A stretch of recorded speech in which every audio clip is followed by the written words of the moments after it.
are going to see the C4 pathway. C4 pathway, that is, here, there in C3 pathway, 3 carbon compound is a stable compound. Here, 4 carbon compound is a stable compound. This is the overall reactions which is happening in the plant. So what happened here is in C4 pathway. Before going into that reaction, I just want to give you few introduction about the C4 pathway. As you all know that here the 4 carbon compound here is a stable compound. That 4 carbon compound over here is a oxaloacetic acid. Oxaloacetic acid is the 4 carbon compound, and this C4 pathway is discovered by a person called Hatch and Slack. So this is also called Hatch-Slack pathway. C4 pathway will be happening in both monocot plants and dicot plants like sugarcane, maize and sorghum.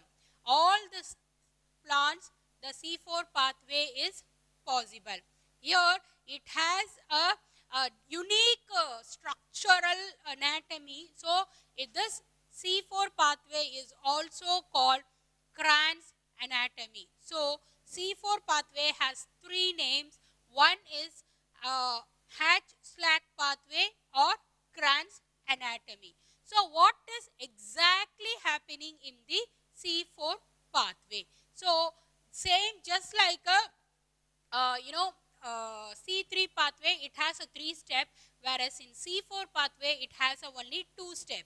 So the first step will be happening in mesophyll cells of chloroplast. So the first step will be happening in mesophyll cells, and the second step will be happening in bundle sheath cells. So the second step will be happening in bundle sheath cells. So what is happening in mesophyll cells first?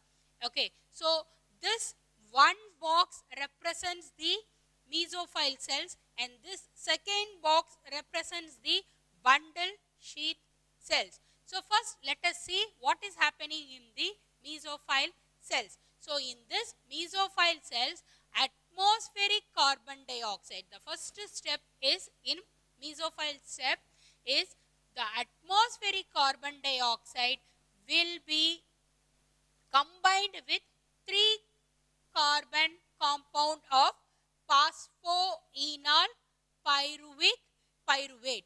Okay, so this phosphoenol pyruvate 3 carbon compound will be combined with carbon dioxide to produce 4 carbon compound of oxaloacetic. For converting this 3 carbon phosphoenol pyruvate and carbon dioxide into 4 carbon oxaloacetate, it requires a enzyme. That enzyme is called phosphoenol pyruvate carboxylase enzyme. So this enzyme will catalyze this compound into 4 carbon oxaloacetic acid. So when 4 carbon oxaloacetic acid is formed, okay, it will further form a malic acid or aspartic acid with the presence of enzyme malic and hydrogenase.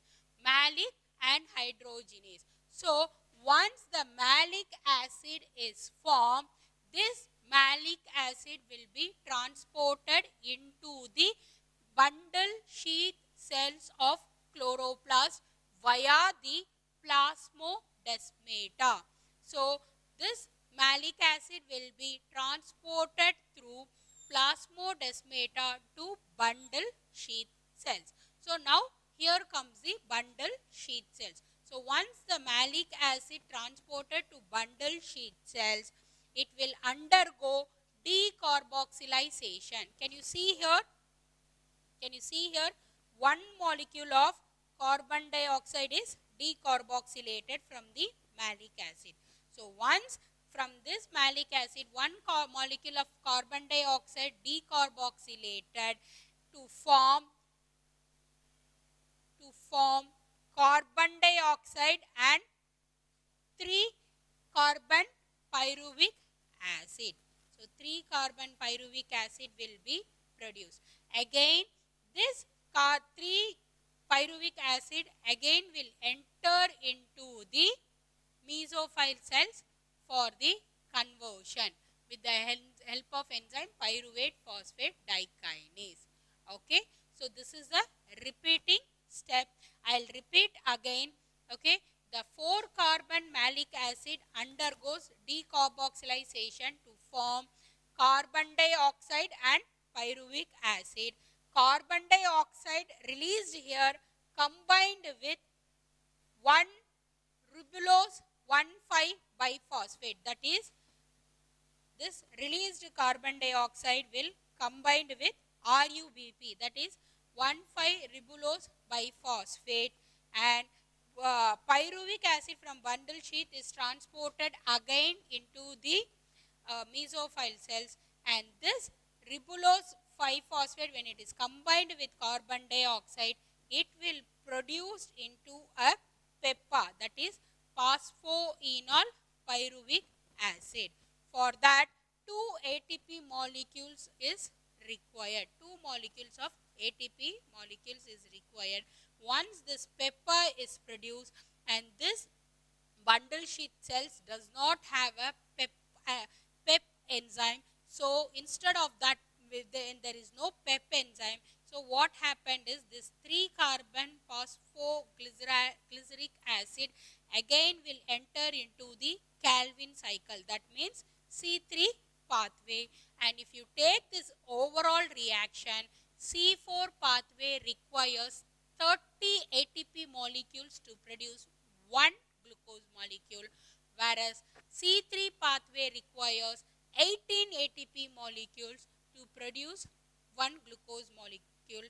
So if you see the energy efficient step, so in that C3 pathway is the energy efficient, because here only 18 ATP molecule is required, whereas in C4 pathway it has a 30 ATP molecules.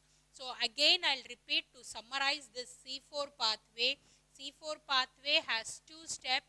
One is mesophile step, another one is bundle sheath cells. So in mesophile step, what happened is atmospheric oxygen will be combined, atmospheric carbon dioxide will be combined with 3 carbon to form a 4 carbon oxaloacetic acid with the help of PEP carboxylase. Okay, that 4 carbon oxaloacetic will be further catalyzed into malic acid or aspartic acid in the presence of enzyme malic anhydrogenase, and this malic acid will enter into the bundle sheath cells. In this bundle sheath cell, the malic acid with the help of enzyme malic enzyme will converted into pyruvic acid. So that is one step. This formed pyruvic acid again will enter into the mesophile cells for the further repeating cycle. And another step is malic acid will decarboxylate carbon dioxide. This carbon dioxide will combine with ribulose 1,5 biphosphate to form a pyruvic acid.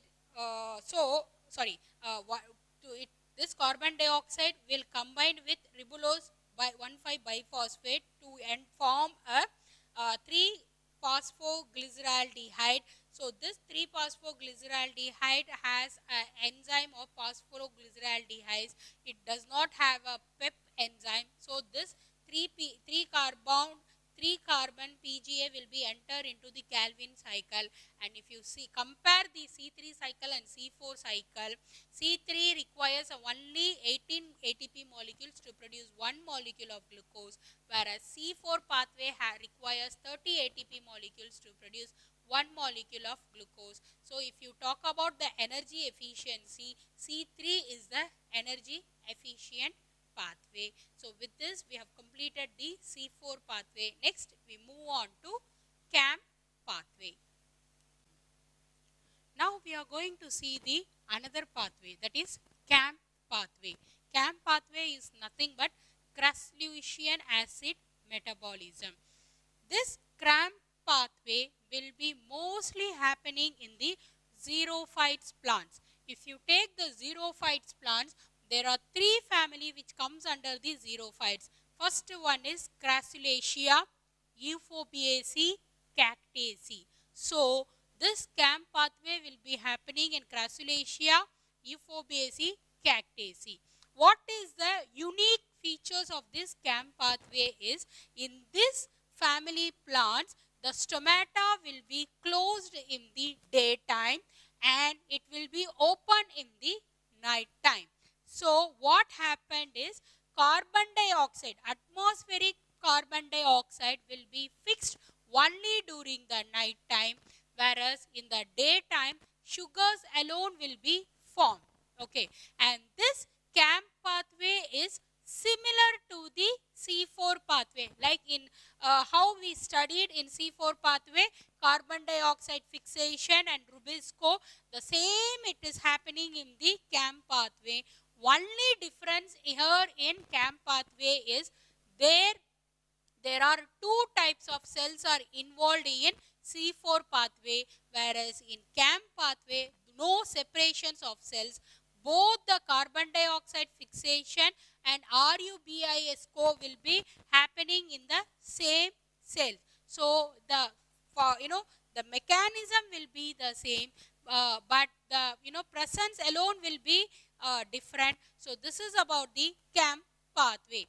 Next, we move on to photorespiration. It means this word clearly says respiration happen in the presence of photo energy. So what happened is release of carbon dioxide by the photosynthetic organs. So what happened is, when there is a light reaction, the release of carbon dioxide will be happening, and this photorespiration can also be called wasteful process because there is no formation of sugars or the ATP or NADPH2. So we call this as wasteful process. But if you take this photorespiration will be happening in three organelles. One is chloroplast, second one is peroxisome, and third one is mitochondria. So this photorespiration occurs in three organelles: chloroplast, peroxisomes, and mitochondria. And loss of carbon dioxide takes place only in the mitochondria. So once the loss of carbon dioxide takes place in the mitochondria, as I've already told you that 1,5-ribulose biphosphate has a active site for carbon dioxide and oxygen. So what happened is, RUBP will binds to oxygen. As a result, it will produce the 3-carbon PGA and through carbon phosphoglyceride. Okay, so the end product here is 3-carbon PGA and 2-carbon phosphoglyceride, because this is a photorespiration. So RUBP will be binds to the oxygen. So this is the next process. The last process is bacterial photosynthesis. Generally, photosynthesis, water is required, whereas in the bacterial photosynthesis, instead of water, hydrogen sulfide is required. So hydrogen sulfide is required for the bacterial photosynthesis. So what happen in bacterial photosynthesis is, atmospheric carbon dioxide combines with hydrogen sulfide in the presence of bacteriochlorophyll and radiant energy, that is light energy. It will produce the component. So if you see the bacteria which has the capacity to do a photosynthesis is, these are the 3 bacteria which has the photosynthetic capacity: Chlorobium, Thiospirillum, Rhodospirillum. Just make a note of it: Chlorobium, Thiospirillum, Rhodospirillum. All these 3 bacteria are photosynthetic bacteria. In this is a sulfur producing bacteria and this is non-sulfur producing bacteria. So this is about the bacterial photosynthesis. Next, we move on to factors affecting the photosynthesis. What are the factors which affects the photosynthesis? There are two factors which affects the photosynthesis. One is external factors, another one is internal factors. As you know that external factors, one is light, next one is carbon dioxide, third one is temperature, fourth one is water. And if you take the internal factors which is associated with the affecting the photosynthesis, first one is chlorophyll content of leaves. As you know that a small amount of chlorophyll is sufficient for the plants to take over the photosynthesis. So if there is an enormous quantity of chlorophyll, that will affect the photosynthesis. Second one is accumulation of byproducts. You know that all this reaction, whether a light reaction or the dark reaction, the byproduct for the light reaction and dark reaction is sugars. So if this sugar is accumulated into the particular area of the part of the plant, it will affect the photosynthesis. And third one is internal structure of leaves. So the internal structure of leaves is very, very important, because as I've already told you that mesophile cells are present in the leaves. So if the thickness of the leaf or cuticle of the leaf or epidermis of the leaf does not have a proper structure or functional activity, it will also affect the internal factors which affects the photosynthesis. So remember that these three are the internal factors which affects the photosynthesis. So with this we have completed the photosynthesis in plants.